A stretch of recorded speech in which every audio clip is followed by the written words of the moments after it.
Hi friends, ఈరోజు story చాలా ఇంట్రెస్టింగ్గా ఉండబోతుంది. ప్లీజ్ సబ్స్క్రైబ్ చేసి లైక్ చెయ్యండి ప్లీజ్. ఇంకా స్టోరీలోకి వెళ్తే, మీ అంతట మీరే నిర్ణయం తీసుకుని పెళ్లి ఏర్పాట్లు చేసుకుంటే సరిపోతుందా? పెద్దవాళ్ల గురించి ఆలోచించరా? మా జ్యోతమ్మ, సూర్యబాబుకి నేను ఏ సమాధానం చెప్పాలి అని ఆనంది అంటూ ఉంటుంది. అక్క, నేనన్నీ ఆలోచించి నిర్ణయం తీసుకున్నాను. దీంట్లో ఎవరి బలవంతం లేదు. అమ్మా నాన్న బాధపడినా పర్వాలేదా? అమ్మా నాన్న కూడా తాతయ్య నానమ్మకి చెప్పకుండానే పెళ్లి చేసుకున్నారు కదా. మా ప్రేమని పెద్దలు అంగీకరించారు, నిశ్చితార్థం చేశారు, పెళ్లి ముహూర్తం కూడా పెట్టారు. 4 రోజుల్లో పెళ్లి. అనుకున్న ముహూర్తం కంటే కాస్త ముందు జరుగుతుంది, అంతే కదా అక్క? అది కాదు తమ్ముడు, ఈ పెళ్లి ఇట్లా జరగద్దు. చాలా ప్రాబ్లమ్స్ ఉన్నాయి. ప్రాబ్లం జరగకుండా ఉండడం కోసమే ఈ పెళ్లి జరిగేది. జరిగిన బట్టి నాకర్థమైన విషయం ఒకటే, చైత్రని నేను బ్రతికించుకోవాలనుకుంటే పెళ్లి చేసుకోవాలక్క. ఎవరినుంచో చైత్రకి అత్తయ్యగారికి ప్రమాదం ఉంది. అది ఎవరో నాకు తెలియకపోవచ్చు, కాని వాళ్లు చేసే పనులు తెలుస్తున్నాయి కదా. ఇవన్నీ చెప్పడానికి అత్తయ్యగారికి ఇష్టం లేదు. అలాగని వేచి చేసే టైం కూడా లేదు. ప్రేమించిన అమ్మాయిని వదులుకోకూడదని నువ్వే చెప్పావు కదా అక్క. ఇప్పుడు నేను వదిలేస్తే చంపుకున్నట్టే కదా. మామూలుగా అయితే చైత్రమెళ్లలో తాలి కట్టిన తర్వాతే చెబుదామనుకున్నాను. కాని ముందుగానే ఎందుకు చెప్పానో తెలుసా? ఇది నా బాధ్యత. నీకోసం నేను ఆఫీస్కి రావడం వల్లే నాకు చైత్ర పరిచయమైంది. నువ్వు తన గురించి చెప్పడం వల్లే తన వ్యక్తిత్వం మీద నాకు గౌరవం పెరిగింది. అసలు ఈ పెళ్లి ఇంతవరకు రావడానికి కారణం నువ్వే అక్క. నీకు చెప్పకుండా చైత్రమెళ్ళో నేను తాళి కట్టకూడదు అనుకున్నాను. నీకు చెప్పాలనుకున్నాను, చెప్పేశాను. నేను నిన్ను సొంత అక్కలా అనుకుంటున్నాను. నువ్వు నన్ను సొంత తమ్ముడిలాగే అనుకుంటే ఈ పెళ్లి దగ్గరుండి జరిపించు, మమ్మల్ని ఆశీర్వదించు. లేదు, నేనలా చెయ్యలేను అంటావా? నువ్విక్కడ్నుంచి వెళ్ళిపోవచ్చక్క. ఏదైనా నీ ఇష్టం. నువ్వు నన్ను ఎలా అనుకున్నా కూడా నేను నీ తమ్ముణ్ణి అక్క. నచ్చిన అమ్మాయిని పెళ్లి చేసుకోవడానికి కారణం నువ్వే. నేను నిన్ను జీవితాంతం గుర్తుపెట్టుకుంటాను. ఇంక ఉంటావో వెళ్ళిపోతావో నీ ఇష్టమక్క. అది కాదు తమ్ముడు, నేను చెప్పేది విను అని ఆనంది చెప్తూ ఉంటే అప్పుడే టీవీ ఛానల్స్ వాళ్లు వస్తారు. కెమెరామ్యాన్ ఆన్ చేసుకో, ఇక్కడ జరగబోతుంది మామూలు పెళ్లి కాదు, చెప్తే మీరు థ్రిల్లవుతారు అని రిపోర్టర్ చెప్తూ ఉంటాడు. మీడియా వాళ్లు ఏంటి ఇక్కడికి వచ్చారు అని శ్రీతనంటే, ఇక్కడి ఏం జరిగినా వాళ్లు వస్తారు అని చైత్ర అంటుంది కదా. అయ్యో, ఇప్పుడు వీళ్ళిదంతా కవర్ చేశారంటే పెళ్లి గురించి అందరికీ తెలిసిపోతది అని ఆనంది భయపడుతూ ఉంటుంది. నువ్వెందుకమ్మా భయపడతావ్? పెళ్లి గురించి అందరికీ తెలియాలి కదా అని పూర్ణిమ అంటుంది. అయ్యో, అది కాదండి, ఈ పెళ్లి గురించి బయట తెలిస్తే. అక్క, నువ్వేం కంగారుపడకు, వాళ్లనిక్కడికి రానివ్వకుండా చూస్తాను. ఆనందిగారు కూడా ఇక్కడే ఉన్నారు, ముందు ఆవిడతో మాట్లాడదాం. మేడం, చెప్పండి మేడం. సర్ ప్లీజ్, దయచేసి మీరెవరూ వీడియో తీయకండి. ఇక్కడ్నుంచి వెళ్ళిపోండి. ఈ పెళ్లి గురించి చెప్పండి. జరిగేది నా పెళ్లే. నేను జడ్జి గౌరీప్రసాద్ గారి మనవడ్ని, లాయర్ సూర్యప్రసాద్ గారి కొడుకుని. నేను ప్రేమించిన అమ్మాయిని పెళ్లి చేసుకుంటున్నాను. పెళ్లైన తర్వాత మీడియాకి నేనే ఇంటర్వ్యూ ఇస్తాను. అంతవరకు మీరు కాస్త బయట ఉండండి. మీడియాకి ఇంత సపోర్ట్ ఇస్తున్నందుకు థ్యాంక్యూ సార్. మిమ్మల్నింకా డిస్టర్బ్ చెయ్యం, బయటే వెయిట్ చేస్తాం అంటారు. శ్రీతన్, ఎందుకురా వారితో అలా చెప్పావ్? చైత్రకి అత్తయ్యగారికి ప్రమాదం తలపెట్టేవాళ్లకి మా పెళ్లయిందని తెలియాలి. ప్లీజ్ తమ్ముడు, ఈ పెళ్లి ఆపడం మంచిదనిపిస్తుంది. నా మాట విను. ఈ పెళ్లి ఆగదక్క. నీ ఆశీర్వాదంతో జరగాలనుకుంటున్నావో, నీ ఆశీర్వాదం లేకుండా ఈ పెళ్లి జరగాలనుకుంటున్నావో నీ ఇష్టమక్క. తమ్ముడు, పరిస్థితి నీకర్థం కావట్లేదురా. ఎవరికీ తెలియకుండా పెళ్లి చేసి నిన్ను, చైత్రని, చిన్నత్తయ్యగారిని ఫారిన్ పంపించేయాలని ప్లాన్ చేశాను. దానికింకా అత్తయ్యగారు సరే అనకుండానే ఈలోపు మీరీ పెళ్లి చేసుకుంటున్నారు. మీడియా కూడా బయటే ఉంది. వాళ్లకింకా నిజం తెలీదు కాబట్టి ఫర్వాలేదు. తెలిస్తే ఏంటి పరిస్థితి అని ఆనంది చాలా భయపడిపోతూ ఉంటుంది. ఇంకా శశికాంత్ సునందా కోసం కాఫీ తీసుకుని వస్తాడు. సునందా, వేడివేడి కాఫీ రెడీ. ఆనందిని పిలిచారా? పిలుస్తాను అంటాడు. అంతలో అక్కడికి జీవన వస్తుంది. హాయ్ మావయ్యగారు, సమయానికి వచ్చావమ్మా. కావాలని అంతా చూసి వచ్చాను. అక్కడ గుళ్ళో నీ కూతురికి నా తమ్ముడికి పెళ్లి జరుగుతోంది. లోకల్ ఛానల్లో లైవ్ టెలికాస్ట్ అవుతోంది అని జీవన అనుకుంటుంది. అమ్మా జీవన, ఒకసారి ఆనందిని పిలువు అంటాడు. తను ఇంట్లో లేదు మావయ్యగారు, బయటకి వెళ్ళినట్టుంది. ఎక్కడికి వెళ్ళిందమ్మా? ఏదో అర్జెంట్ పనుంది. ఇంట్లో అడిగితే ఓ కేసు పని మీద వెళ్లానని చెప్పమంది. ఓ, ఆనంది చెప్పిందంటే అది ముఖ్యమైన పనే అయ్యుంటుందమ్మా. అవును మావయ్యగారు, ఆనంది ఇప్పుడు ఈ కుటుంబం పరువు మర్యాదల గురించి ఆలోచిస్తూ ఉంటుంది. నువ్వు కొన్ని తెలియక మాట్లాడినా కరెక్ట్గానే చెప్పావు అని సునంద అంటుంది. నేనన్నీ కరెక్ట్గానే చెప్తాను. కాసేపట్లో నీ గుండె పగులుతుంది, గట్టిగా ఉండత్తా. కాఫీ తీసుకోమ్మా. సునంద, నాకోసం కాఫీ చేశారా మావయ్యగారు? ఇది మీరు ఆనంది కోసం చేశారు కదా. ఎవరికైతే ఏంటమ్మా, ఇద్దరూ కోడళ్లే కదా. తాగు, కూర్చోమ్మా. కూర్చో. Nice coffee. ఆ మావయ్యగారు, బోరింగ్గా ఉంది, ఏదైనా ప్రవచనాలు విందామా? గుడ్. ఎర్లీ మార్నింగ్ ప్రవచనాలు వింటే మైండ్ రిఫ్రెష్ అవుతుంది, రీసెట్ అవుతుంది. ఆన్ చెయ్యమ్మా. థ్యాంక్యూ మావయ్య గారు. ఇప్పుడు నేను పెట్టే ప్రోగ్రాం మీ హార్ట్ని బ్రేక్ చేస్తుంది. సునంద, ప్రవచనాలు వింటూ హాయిగా నేను పెట్టిన కాఫీ తాగు. నీతో ఇలా కాఫీ తాగి ఎన్ని రోజులవుతుందో. It's a very good day. నాక్కూడా అండి. ఇప్పుడు నాకు మనసంతా చాలా తేలిగ్గా ఉంది. Breaking news. మనుషులు కేవలం పెడ్డరికమనే ముసుగులో తిరుగుతారు. వాళ్ల అసలు స్వరూపం బయటకి వస్తే ఎలా ఉంటుందో చెప్పే ప్రత్యక్ష సంఘటనే ఇది అని రిపోర్టర్ టీవీలో చెప్తూ ఉంటుంది. ఈ వార్తలెందుకమ్మా, ఛానల్ మార్చు అని శశికాంత్ అంటూ ఉండగా, Sunanda group of industries MD Sunanda గారు ఎలాంటి మనిషి అని మనకింతవరకు తెలియదు. అత్తయ్యగారు న్యూస్లో మీ గురించి చెప్తున్నారేంటి అని జీవన నటిస్తూ సునందతో అంటుంది. ప్రముఖ లాయర్ సూర్యప్రసాద్ గారి అబ్బాయి వివాహం. చైత్ర అనే అమ్మాయితో ఈ పెళ్లి గుళ్ళో జరుగుతోంది. ఈ చైత్ర ఎవరో కాదు, ఇండస్ట్రియలిస్ట్ శశికాంత్ గారి రెండో భార్య కూతురు. ఏంటి మావయ్య గారు ఇది? చైత్ర మీ కూతురేంటి? మా తమ్ముడి పెళ్లి గుళ్ళో జరగడమేంటి?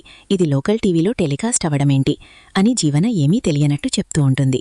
పూర్ణిమ గారు సునంద గారి భర్తకి రెండో భార్య. ఎన్ని రోజులు ఈ విషయాన్ని బయటకి రానివ్వలేదు అంటే ఎంత పెద్ద నిజాన్ని దాచారో అర్థమవుతుంది. ఇప్పుడు ఎవరూ లేకుండా పెళ్లి చేసుకుంటున్నారు అంటే సునంద గారి నుంచి విలేకరులకి ఏదైనా ప్రమాదం ఉండి ఉండాలి. ఏంటత్తయ్య గారు ఇది? చూస్తున్నది వింటున్నది నిజమేనా? మరో గొప్ప విషయమేంటంటే ఈ పెళ్లి జరిపిస్తుందెవరో కాదు, సునంద గారి పెద్ద కోడలు ఆనంది, అడ్వకేట్ ఆనంది. అత్తయ్యగారి అరాచకాలకి ఎదురు తిరిగి ఈ పెళ్లి జరిపిస్తోందా, లేక మరేదైనా కారణాలు ఉన్నాయా? చూస్తూనే ఉండండి మీ లోకల్ టీవీ. మీరు పెళ్లి విజువల్స్ కూడా చూడొచ్చు. రమేష్, విజువల్స్ చూపించండి. జరిగేది నా పెళ్లే. నేను జడ్జి గౌరీప్రసాద్ గారి మనవడ్ని, లాయర్ సూర్యప్రసాద్ గారి కొడుకుని. నేను ప్రేమించిన అమ్మాయిని పెళ్లి చేసుకుంటున్నాను అని శ్రీతన్ రిపోర్టర్స్తో చెప్తూ ఉంటాడు. అయ్యయ్యో అయ్యయ్యో, ఏంటత్తయ్యగారు ఇది? ఇందుకైనా పూర్ణిమగారు కంగారు పడుతున్నారు. ఏదో ఒకటి చెయ్యాలుంటుందా ఆనంది? అత్తయ్యగారు, ఇదంతా నిజమేనా అని జీవన అంటుంది.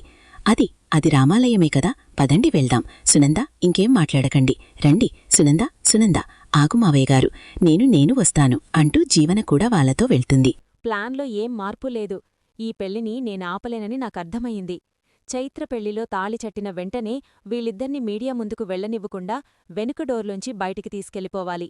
ఈరోజు నైట్కే ఫ్లైట్ టికెట్స్ బుక్ చేసి పంపించేయాలి అని ఆనంది అనుకుంటూ ఉంటుంది. ఏంటమ్మా ఆలోచిస్తున్నావ్ అని పూర్ణిమ అడుగుతుంది. ఈ పెళ్లైన తర్వాత నేను మీకో మాట చెప్తాను, మీరు మాత్రం కాదనకూడదు. నా కూతురు మెడలో తాళి పడిపోయిన తర్వాత నువ్వేం చేయమన్నా చేస్తాను. అలాగే నీకొక నిజం కూడా చెప్తాను అంటుంది. మీరు చెప్పే నిజమేమిటో నాకు తెలుసు అని ఆనంది మనసులో అనుకుంటుంది. ఇంక పంతులుగారు, బాబూ, అమ్మాయ్, మెడలో తాళి కట్టండి అంటాడు. కాస్త జడ ఎత్తి పట్టుకోమ్మా, నీ చేతుల మీదుగా జరగాలన్నదే నా కోరిక పూర్ణిమ ఆనందితో అంటుంది. నేను డెసిషన్ తీసుకున్న తర్వాతే నీతో మాట్లాడతాను. అప్పటివరకు నువ్వైతే నన్ను డిస్టర్బ్ చెయ్యకు. అవునమ్మా, ఇంతవరకు నడిపించాం, ఇక మీదట కూడా నడిపించాలమ్మా. అమ్మ ఏం చెప్పిందో విని ఆ తర్వాత నిర్ణయం తీసుకో. అంతవరకు నువ్వు ఈ విషయాలకి ఎంత దూరంగా ఉంటే మనకంత మంచిది అని సునంద, శశికాంత్, ఆదిత్య చెప్పిన మాటలు గుర్తుచేసుకొని కన్నీళ్లు పెట్టుకుంటుంది ఆనంది. మాంగళ్యం తంతునానానే మమ జీవనహేతునాం కంటే బద్నామి శుభగే త్వం జీవశరదానశతం క్షేత్ర మాంగళ్యధారణ ముహూర్తో అస్తు అని పంతులుగారు మంత్రాలు చదువుతూ ఉండగా శ్రీతన్ చైత్ర మెడలో తాళికడతాడు. చైత్ర, అమ్మ దగ్గర ఆశీర్వాదం తీసుకో అంటుంది ఆనంది. చల్లగా ఉండండి అని ఆశీర్వదిస్తుంది పూర్ణిమ. ఇంకప్పుడే సునంద, శశికాంత్ కార్లోంచి దిగి గుడిలోపలికి వస్తూ ఉంటే రిపోర్టర్స్ సునంద దగ్గరికొచ్చి, మేడం, ఒక నిమిషం చెప్పండి సార్, ప్లీజ్ చెప్పండి మేడం, మీ రెండో భార్యను వదిలించుకోవడానికి కారణమేంటి? ఇన్ని సంవత్సరాలు ఎందుకు దూరంగా ఉన్నారు? కన్న కూతుర్ని కూడా వదిలేసుకున్నారా? ప్లీజ్. దానికి సునందగారే కారణమంటున్నారు. దానికి మీరేమంటారు మేడం? నేనే కారణమని మీతో ఎవరు చెప్పారు? నాకు తెలిసింది మేడం. మేము ఊరికే క్వశ్చన్ చేయడం లేదు. మీకు ఎవిడెన్స్లన్నీ ఎవరిచ్చారు? ఎవరో అయితే ఎందుకు నమ్ముతాం మేడం? మాకు ఎవిడెన్స్ ఇచ్చింది మీ కోడలు ఆనందియే. తను ఫోన్ చేయడం మూలానే మేమొచ్చాము. మీ కోడలే మీకు ఎదురు తిరిగితే మీ సవతి కూతురికి, మీ వియ్యపురాలి కొడుక్కి పెళ్లి చేస్తుందంటే మీరు ఎంత స్వార్థంగా ఉన్నారో అర్థమవుతోందండి. ఇంకొక్క మాట మాట్లాడావంటే రిపోర్టర్స్ అని కూడా చూడను. మీరు ఇలాంటివాళ్లు కాబట్టే అడ్వకేట్ ఆనందిగారు ప్రేమ జంటకి అండగా నిలబడింది. ఆ ప్రేమ జంటకి మేము కూడా సపోర్టివ్గా ఉన్నాము అని రిపోర్టర్స్ చెప్తారు. ఆనంది దగ్గర కూడా ఆశీర్వాదం తీసుకోండి, వెళ్ళండి. నూరేళ్లు చల్లగా ఉండండి. వాళ్లు నూరేళ్లు చల్లగా ఉంటారు. నేను మాత్రం చస్తూ బ్రతుకుతాను. సునందా, అత్తేగారు, నోరుముయ్యి. అదికాదత్తేగారు అని ఆనంది చెప్తూ ఉంటే చెంప చెల్లుమనిపిస్తుంది సునంద. నా పరువుని నడిబజార్లో తగలెట్టే రైట్స్ నీకెవరిచ్చారు? సునంద, అంటే నేనే ఇచ్చాను అంటుంది పూర్ణిమ. నా భర్త చేయలేని పని ఆనంది చేసింది. దగ్గరుండి నా కూతురు పెళ్లి చేసింది అని పూర్ణిమ చెబుతూ ఉంటే పూర్ణిమాని కూడా చెంపచెల్లుమనిపిస్తుంది సునంద. శశికాంత్, సునంద అంటూ ఉంటాడు. మా అమ్మనెందుకు కొట్టారు అని చైత్ర అడుగుతుంది. ఇది ఒక అమ్మ, దీనితో బ్రతుకు. ఎదుటివాళ్ల బ్రతుకులను నాశనం చేసి బ్రతకడమే దీనికి తెలుసు. మా అమ్మ బ్రతుకు గురించి మాట్లాడ్డానికి మీకేం రైటుంది? ఎందుకంటే మీ అమ్మ మా ఆయన రెండో భార్య కాబట్టి. నీ కన్నతండి ఎవరో కాలు, ఈయనే అని సునంద చెప్పేస్తుంది. దేవుడి బొట్టు ఎక్కడ పడితే అక్కడ పడేయకూడదు, అందుకే మీకు పెట్టాను. నీ పేరేంటమ్మా? చైత్ర సర్. నీ పేరు చాలా బావుందమ్మా అని శశికాంత్ తనతో మాట్లాడిన మాటలు గుర్తు చేసుకుంటుంది చైత్ర. ఇంకప్పుడే ఇందుమతితో పాటు సూర్యజ్యోతి వస్తారు. ఏమన్నారు? ఏది మళ్ళీ చెప్పండి. పూర్ణిమ శశికాంత్ గారి రెండో భార్య. ఈ చైత్రకి తండ్రి శశికాంత్ గారా అంటుంది ఇందుమతి. అంటే న్యూస్లో వచ్చేదంతా నిజమేనన్నమాట అని సూర్య అంటాడు. మేము అది చూసే వచ్చాం అంటుంది జ్యోతి. సునంద నోటితోనే చెప్పిన తర్వాత ఇందులో అబద్ధమని పోవడానికి ఏముంది అంటుంది ఇందుమతి. శ్రీతన్, ఏంటిరా ఇదంతా? మేం బ్రతికే ఉన్నాం కదా, రేపు మీ ఇద్దరికే మేం పెళ్లి చేస్తామని చెప్పాం కదరా, ఈలోపు ఇలా తొందరపడాల్సిన అవసరం ఏముంది? నువ్వు మరీ ఇంత అమాయకుడువేంటి సూర్యా? కుట్టి మాటలు మీరెలా నమ్ముతారో? వెర్రిబాగులోడు. ఈ శ్రీతన్గాడు కూడా అలాగే నమ్మాడు. ఈ చైత్ర సునంద సవతి కూతురని పెళ్లిలో బయటపడితే పెళ్లి ఎక్కడ ఆగిపోతుందో అని చాలా తెలివిగా గుళ్ళోనే పెళ్లి జరిపించింది ఇందుమతి అంటుంది. అక్కని తిరిగి రమ్మంది నేనే అంటాడు శ్రీతన్. ఒరే అమాయకుడా, జరిగిందంతా మాకు అర్థమవుతోందిరా. చైత్ర తండ్రి శశికాంత్ అని నీకు ముందే తెలుసా? తెలీదు, కాని కుట్టికి తెలుసురా. కాదని చెప్పమను. కుట్టి, ఈ విషయం నీకు ముందే తెలుసా? తెలుసు సూర్యబాబు అంటుంది ఆనంది. ఇంక తర్వాత జరగబోయే స్టోరీ ఏంటంటే, దేవుడిమీద ప్రమాణం చేసి చెప్తున్నాను, ఈ పెళ్లికి నాకే సంబంధం లేదు అని ఆనంది చెప్తూ ఉంటే, ఇంక చాలు ఆనంది, నిన్ను నమ్మాను. నిజం చెప్పిన పాపానికి నాకు ఈ పరిస్థితి తీసుకొచ్చావు. నేను ఎక్కడ ఈ పెళ్లి ఆపేస్తానని భయపడి ముహూర్తం కంటే 3 రోజుల ముందే గుళ్ళో పెళ్లి జరిపించావు. నువ్వు చేసిన తప్పుకి నేను తలదించుకునే పరిస్థితి వచ్చింది. చాలు ఆనంది, నిన్ను నమ్మి నేను మోసపోయింది చాలు. ఏ క్షణమైతే నువ్వు నా ఇంటి పరువు మర్యాదల గురించి పట్టించుకోకుండా పూర్ణిమ వైపు నిలబడ్డావో ఆ క్షణమే నువ్వు నా కోడలిగా ఉండే అర్హతను కోల్పోయావు. అత్తయ్యగారు, అళ్ళ నన్ను పిలవద్దు అంటుంది సునంద. ఈ మాటతో అందరూ షాకవుతారు. మరిన్ని అప్డేట్స్ కోసం ప్లీజ్ సబ్స్క్రైబ్ చేయండి. Thanks for watching.